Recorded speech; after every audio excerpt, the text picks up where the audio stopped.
Bonsoir, bienvenue sur ITV. Nous sommes lundi 21 décembre et dans l'actualité de ce soir, le Sénégal se met en mode détection précoce du coronavirus au moment où une nouvelle souche du virus a été découverte au Royaume-Uni. Abdoulaye Diouf Sarr, ministre de la Santé, assure que la situation n'échappe pas au contrôle de l'État. Et Thierno Bocoum du mouvement Agir invite les autorités à fermer au plus vite les frontières avec le Royaume-Uni. Les difficultés dans le système éducatif passées en revue par le président Macky Sall et 25,6% du budget du Sénégal sont consacrés à l'éducation, mais les problèmes persistent. Le PASEC a rendu public son rapport 2019 et dans ses études sur les systèmes éducatifs des pays francophones figure en première ligne un déficit de formation des enseignants. ITV évalue les premiers résultats du programme Sénégal zéro déchet. Plusieurs quartiers de Dakar ont subi un gros coup de lifting et nous irons à la Médina où nos reporters Aïssatou Diaké et Séléman Diallo ont recueilli les réactions de satisfaction des riverains. Les sports vont ensuite suivre, présentés par Pamali Diao.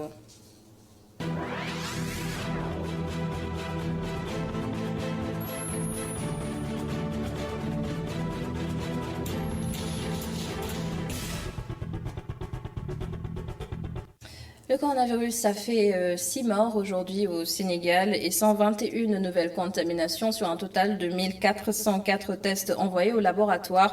Les cas communautaires ne cessent de grimper, 69 dans le bulletin santé du jour. 40 patients ont été déclarés guéris et 26 sont encore sous traitement. Des scientifiques du monde entier affirment que la nouvelle souche du coronavirus qui a récemment été découverte au Royaume-Uni est plus contagieuse que les autres variantes. Un pays comme le Sénégal met en marche la détection précoce du coronavirus.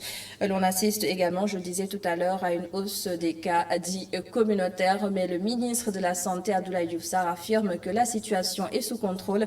Et voici le compte-rendu de Adama Sarr avec Seydina Mbaye. La montée en puissance de la deuxième vague du coronavirus est sous contrôle.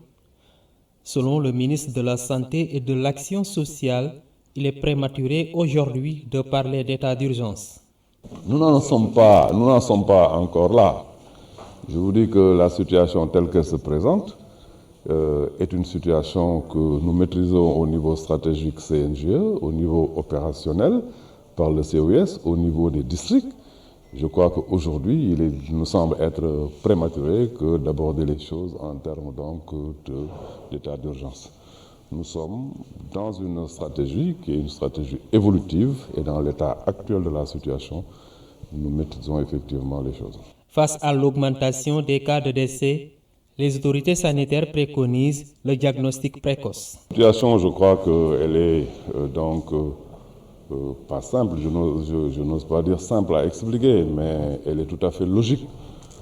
Quand on est dans une situation comme celle-là, où on dit qu'a priori le virus est plus virulent, ou que d'un autre côté aussi en termes de détection, que les choses ne se fassent pas de la manière la plus précoce possible, on est souvent dans des situations où on arrive effectivement dans des structures en retard, et cela occasionne donc des décès. C'est pourquoi l'appel qui est lancé aux Sénégalais, c'est véritablement la détection précoce. Il ne faut pas rester dans les maisons, il faut faire en sorte que très tôt, la prise en charge puisse se faire par les structures hospitalières. Ça nous évite grandement qu'on soit dans des situations où on a des décès.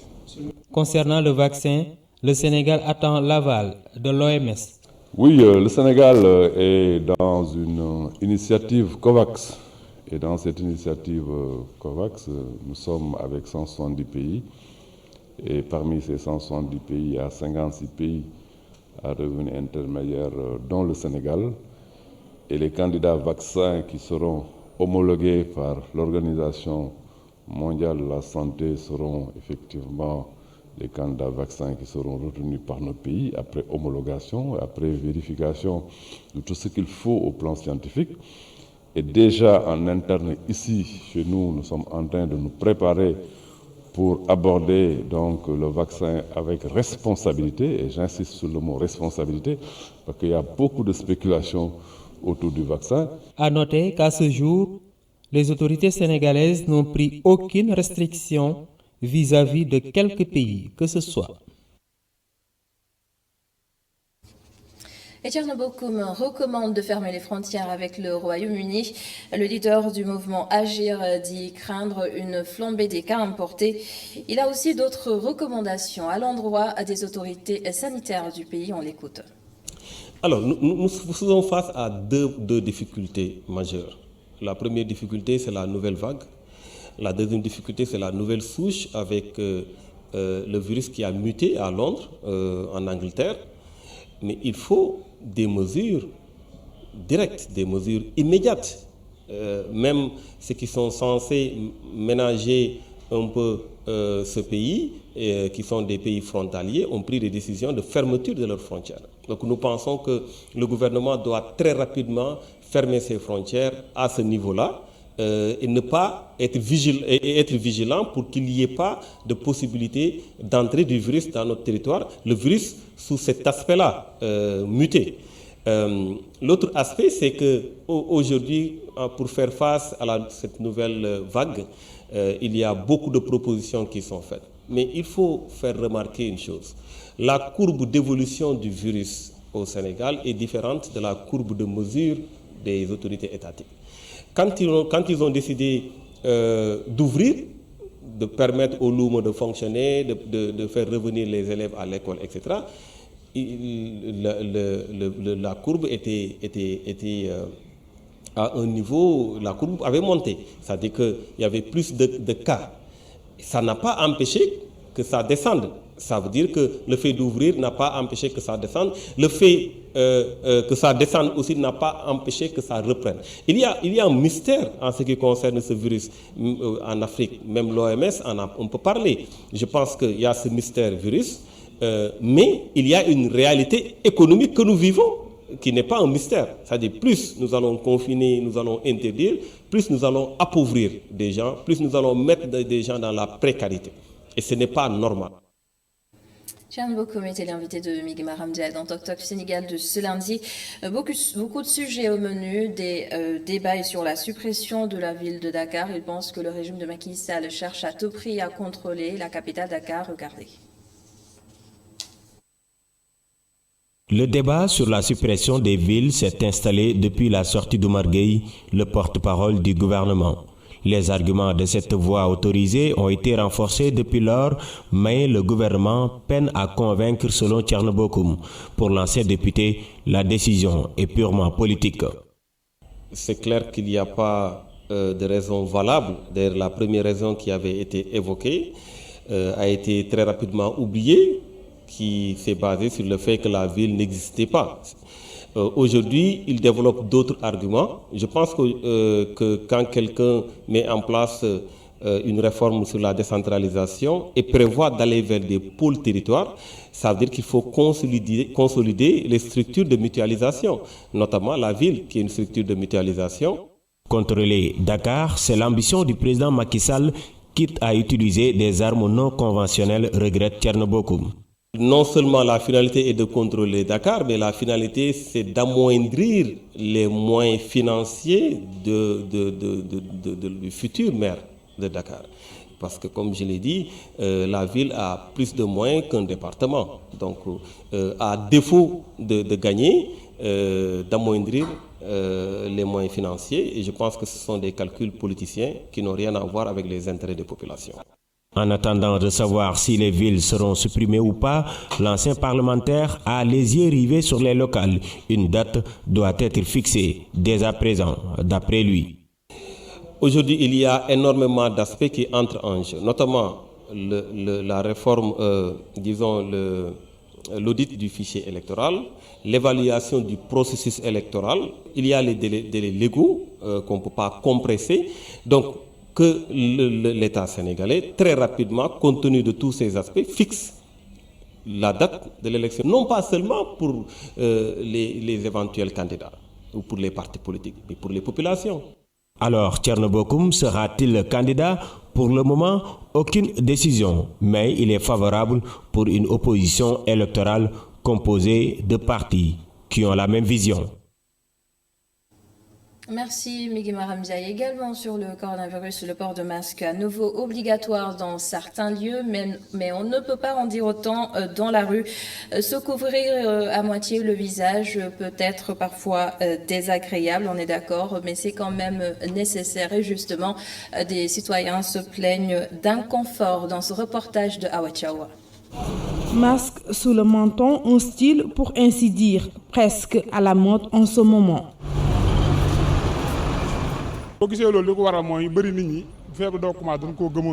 Vous savez, lors de la première vague, les Sénégalais croyaient à la maladie. Par la suite, on a constaté un relâchement qui est dû à l'assouplissement des mesures. Le constat est là. Certains même portent le masque à cause de la présence des policiers. Et ça, on le voit tous les jours dans les bus Tata.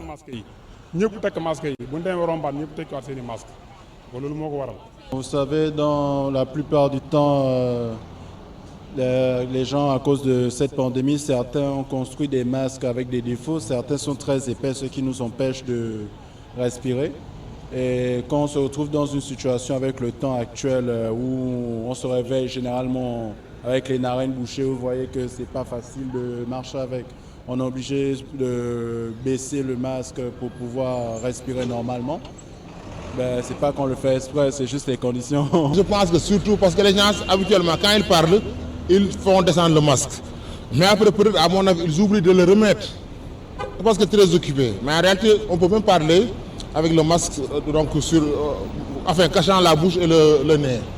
Si certains portent le masque pour respecter les mesures barrières contre la Covid-19, d'autres le font pour échapper à des sanctions dont le port correct est secondaire pour eux.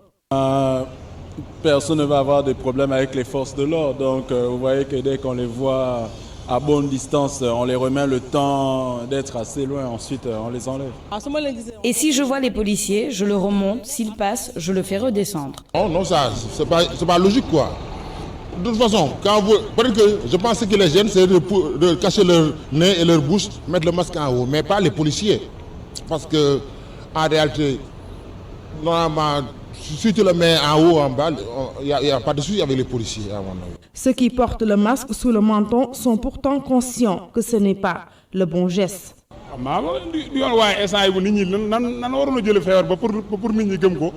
Évidemment, ce n'est pas du tout normal. L'État a une part de responsabilité. Les autorités doivent enfin prendre leurs responsabilités afin que tout le monde respecte les mesures barrières.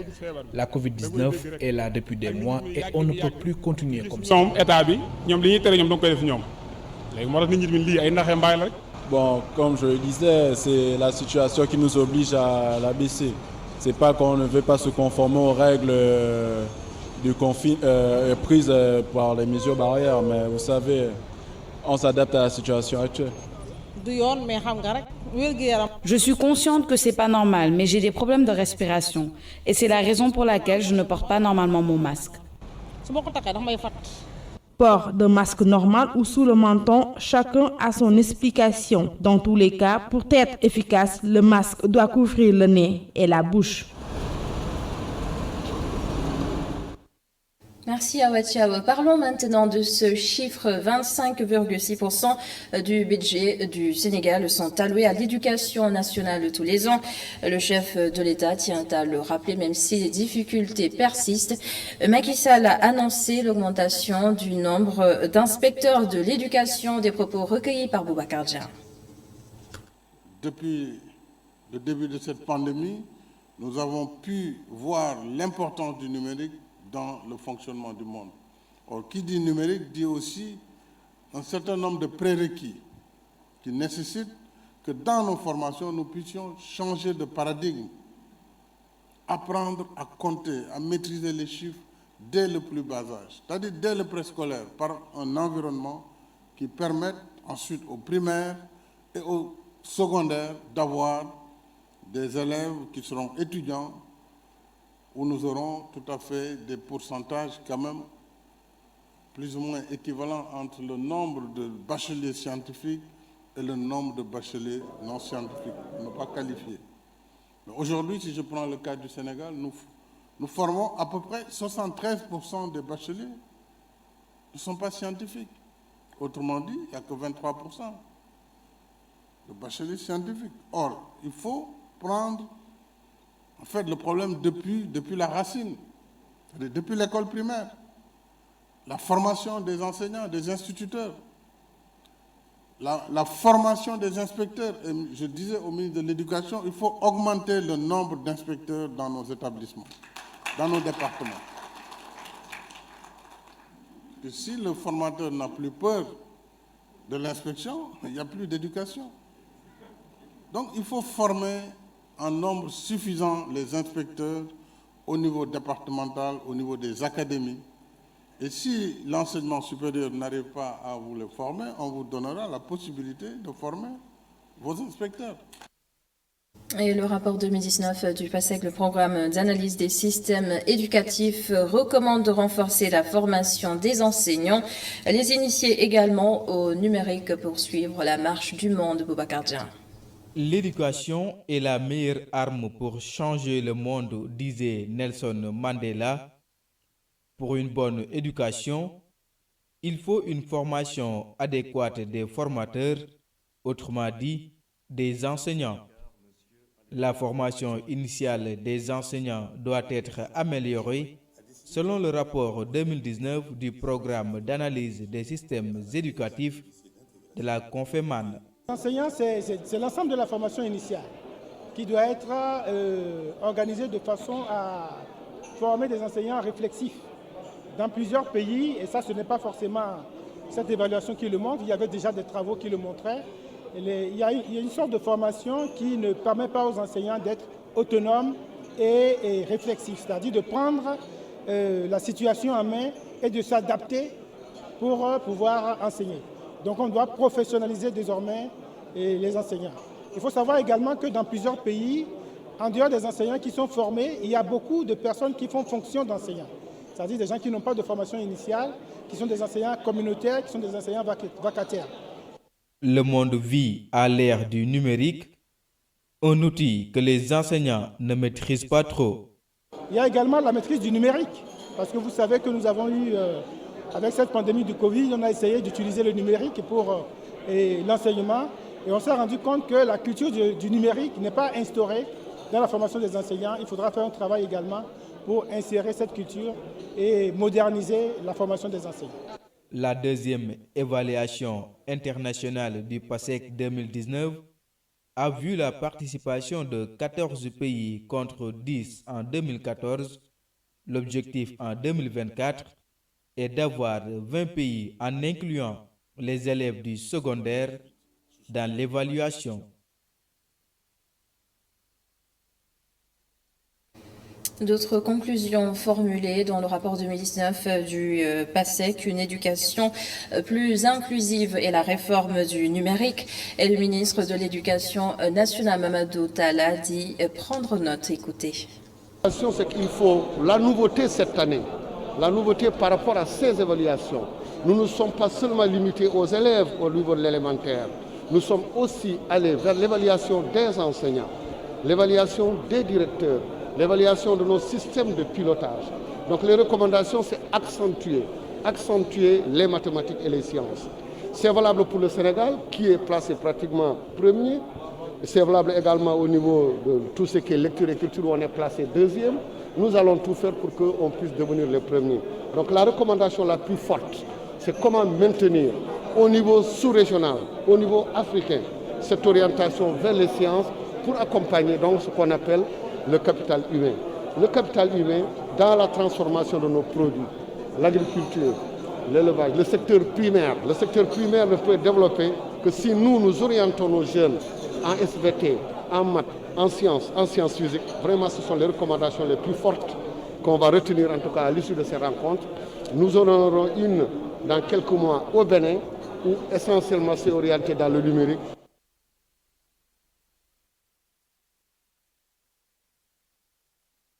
Et toujours sur l'éducation, les établissements scolaires de Guédiawaye sont en pleine campagne pour élire les présidents des gouvernements scolaires. Des candidats sont en lice, ils battent donc campagne pour faire connaître leur programme. Un bon entraînement, Mamadou Lamine Fati. Le civisme, la citoyenneté au cœur des établissements scolaires. Les élèves du CM Yarim sont initiés à la formation d'un gouvernement à travers une campagne électorale pour élire un président du gouvernement scolaire. Nous, chaque année, dans chaque classe, on choisit 2 délégués, un garçon, une fille. Maintenant, l'ensemble des délégués de toute l'école va former ce qu'on appelle le conseil scolaire de l'école. Parmi les délégués maintenant, il y aura des candidats qui vont se porter volontiers. Il y aura des candidats qui vont être ce qu'on appelle des candidats à la présidentielle. Nous, cette année, on en a 4. Il y a 3 garçons, une fille. Après maintenant avoir validé ce qu'on appelle la candidature, on passe à la campagne électorale. 4 candidats pour un fauteuil et chacun essaie de convaincre ses camarades à travers son programme. Boubacar Aou, Fatou Kamara, Moustapha Meng, Ibrahim Gassama sont tous candidats. Je voudrais être président et si je suis un président du gouvernement scolaire, je ferai notre école l'école la plus agréable de Guédiawaye.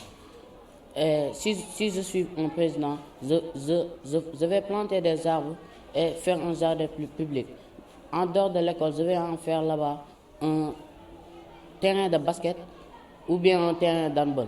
Je bëggoon ngeen votel sama parti mi ngi tudd parti jàppal ma jàpp sama bulletin couleur mauve boo leen ma votelee dinaa def ci école bi dinaa def lu bëri pour jàppale waa école bi. Je voudrais que vous votez pour moi pour que l'école soit l'école le plus agréable au Guédiawaye, l'école le plus accueillante à Guédiawaye. Si vous votez pour moi, il n'y aura pas d'élèves qui insultent les professeurs. Si vous m'élisez d'être le président du gouvernement scolaire, je vais vous faire des armées publiques et d'autres aussi. De changer les salles. Il y a des salles de classe qui n'ont pas encore entretien. Il faut les réparer. Il y a des élèves qui ne respectent pas leurs professeurs. Ça, c'est pas normal. La campagne électorale pour l'élection du président du gouvernement scolaire bat son plein dans les établissements scolaires de Guédiawaye. Une campagne qui prend fin ce lundi, avant le jour du vote programmé ce mercredi, pour permettre aux élèves de choisir le président de leur gouvernement scolaire. Et dans le reste de l'actualité, le programme Sénégal Zéro Déchet, quelle évaluation? Nos équipes se sont promenées ce matin dans les rues de Dakar. À la Médina, par exemple, les résidents ne cachent pas leur satisfaction. Aïssatou Diak, reportage. Une entrée très propre accueille les visiteurs. Rue 6 Médina, Fatou Fall est fière de sa maison. L'assainissement est un sujet qui lui parle. On est vraiment content de ce changement-là. On respire de l'air pur, on ne se plaint pas vraiment, on rend grâce à Dieu. Il y a des poubelles partout. La nuit, les jeunes garçons et filles balayent tout le quartier. Cette propreté a un impact positif sur son commerce. Cela m'a permis d'avoir beaucoup de clients. Si le lieu était sale, personne n'allait venir acheter. Vraiment, alhamdoulilah. Souleymane Dabo interpelle les populations et les sensibilise sur la question environnementale. Moi, je suis très content. Vraiment, la Médina s'est embellie ces derniers jours. On ne voit plus de déchets et autres qui traînaient dans les rues. Les techniciens de surface font bien leur travail. Honnêtement, c'est ce que je peux dire. Je demande aux populations de veiller à la propreté du quartier, car s'ils le font, c'est pour nous qu'ils le font. Cette résidente de la Médina salue ce changement. La Médina a connu un énorme changement. Les techniciens de surface viennent nettoyer tout le temps. La zone a vraiment changé par rapport au mois dernier. Le maire fait bien son travail. La Médina est devenue très belle. On prie Dieu que cela continue. Dakar, ville propre, l'initiative fonctionne aux yeux des habitants de la Médina avec comme principal résultat la fin de l'encombrement urbain.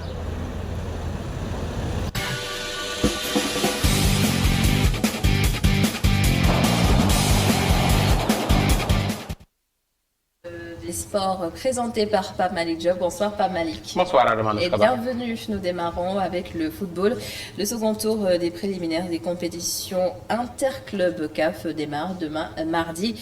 Teungueth FC accueille Raja Casablanca au stade Lat Dior de Thiès. Effectivement, et ce sera à partir de 17h. Et il faut dire que tous les pronostics sont en faveur du club marocain par son expérience et son palmarès, à savoir 3 Ligues des Champions et une Coupe CAF. Les hommes de Jamal Selami sont beaucoup plus ambitieux.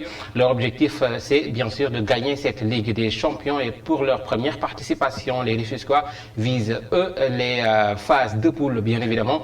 Pour ce, il faudra faire le travail à domicile au stade Lat Dior de Thiès et ce sera ce mardi. Et en ce qui concerne donc l'organisation du match de demain, Teungueth FC est tout simplement prêt, nous dit son secrétaire général, à savoir Badouja, que nous écoutons. L'équipe est à Thiès depuis hier. Maintenant, il y a aussi une équipe technique qui gère l'organisation qui est aussi au stade Lat Dior.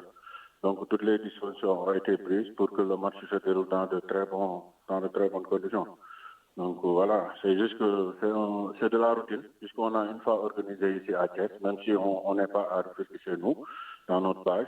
Maintenant, nous sommes à Thiès et la routine continue, puisque depuis la fois passée avec l'équipe gambienne, on gère maintenant l'organisation. Comme l'indique le règlement de la CAF, il faut faire les tests 48 heures avant le coup d'envoi. Donc nous avons fait déjà nos tests depuis hier, les résultats vont sortir aujourd'hui. Et par rapport au dispositif qu'il faut prendre pour le stade, il faut respecter les mesures barrières. Il y a un certain nombre de personnes qui doivent être dans le stade, même si c'est huis clos et tout ça. Donc des invitations ont été faites pour le minimum de personnes.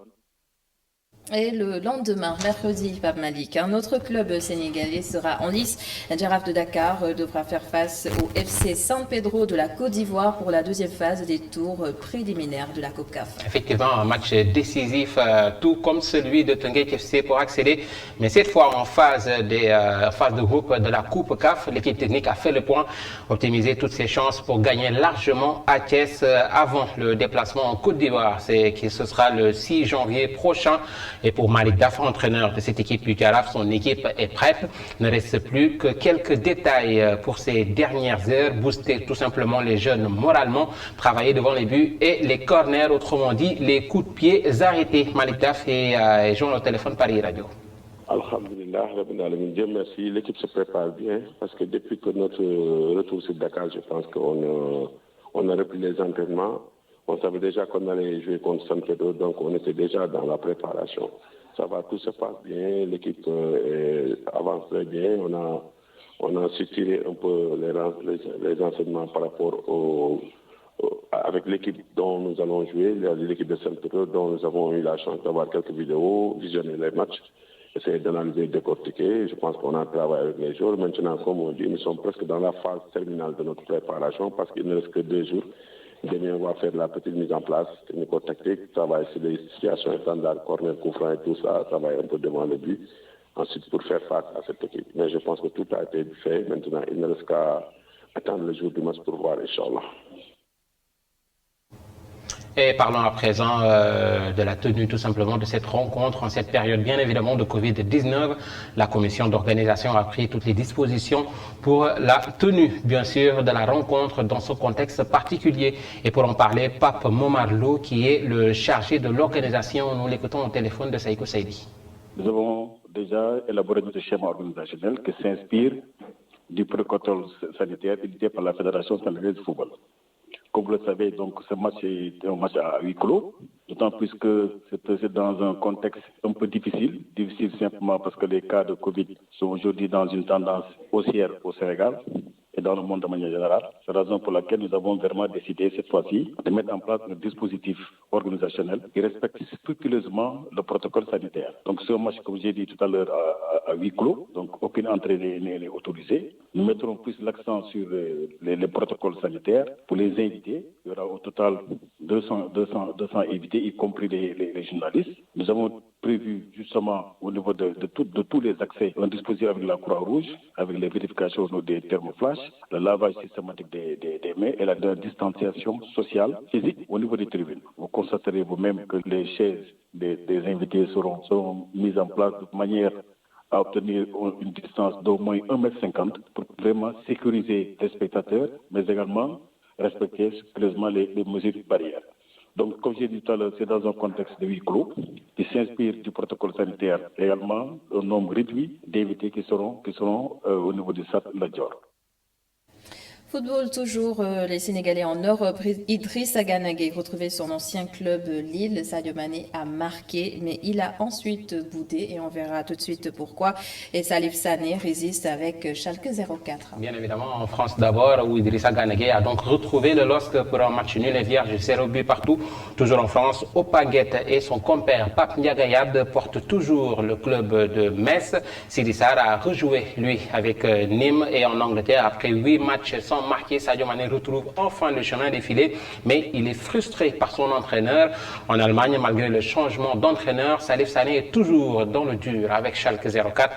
Et en Turquie, Mbaye Diagne et Alassane Dao enchaînent. Le tour d'Europe, c'est avec Cheikh Diop. L'actualité européenne des Lions, c'est d'abord en France, où les attaquants sénégalais ne se sont pas véritablement illustrés ce week-end, mais lors de la rencontre Metz-Lens, Opaguet a marqué sur une passe décisive de Pape Ndiaga. Le score est de 2-0 pour les Messins. Idrissa Gana Gueye a été titularisé dans le milieu parisien à Pierre-Mauroy. Rennes est allé remporter le derby breton à Lorient. Mbaye Niang est entré en cours de jeu tandis qu'Alfred Gomis est toujours blessé.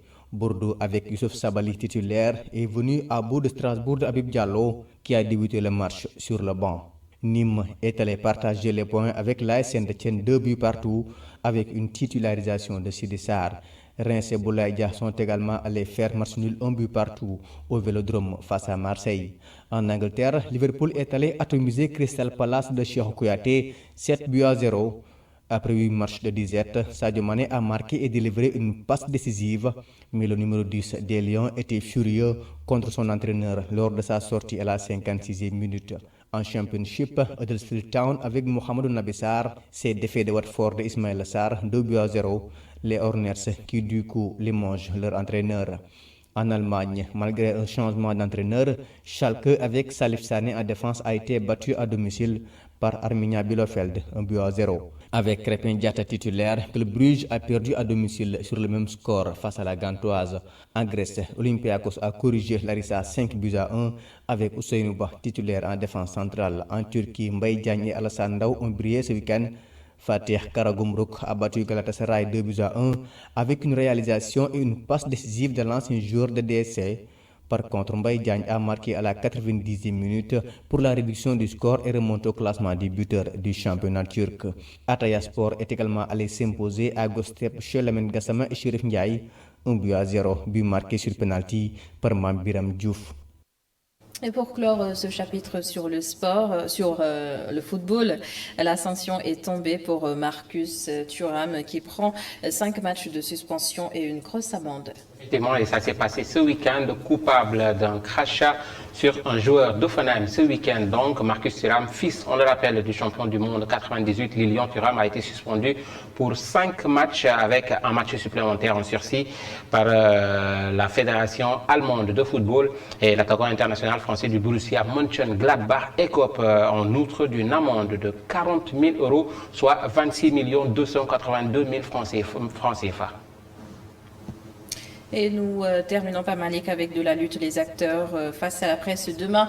C'est pour parler de la situation de cette discipline en cette période de Covid-19. Covid-19, bien sûr, coronavirus, le monde de la lutte qui réagit avec leurs activités qui a été placée au placard, il faut le dire, depuis le mois de mars. Toutes les activités sportives vont reprendre suite à la déclaration du ministre des Sports, Matar Ba, ayant compris qu'ils ne feront pas partie de ceux qui vont reprendre. Boy Niang et les lutteurs VIP, Balla Gaye 2 et consorts vont donc faire face à la presse demain pour essayer de trouver une solution et surtout en parler avec les autorités.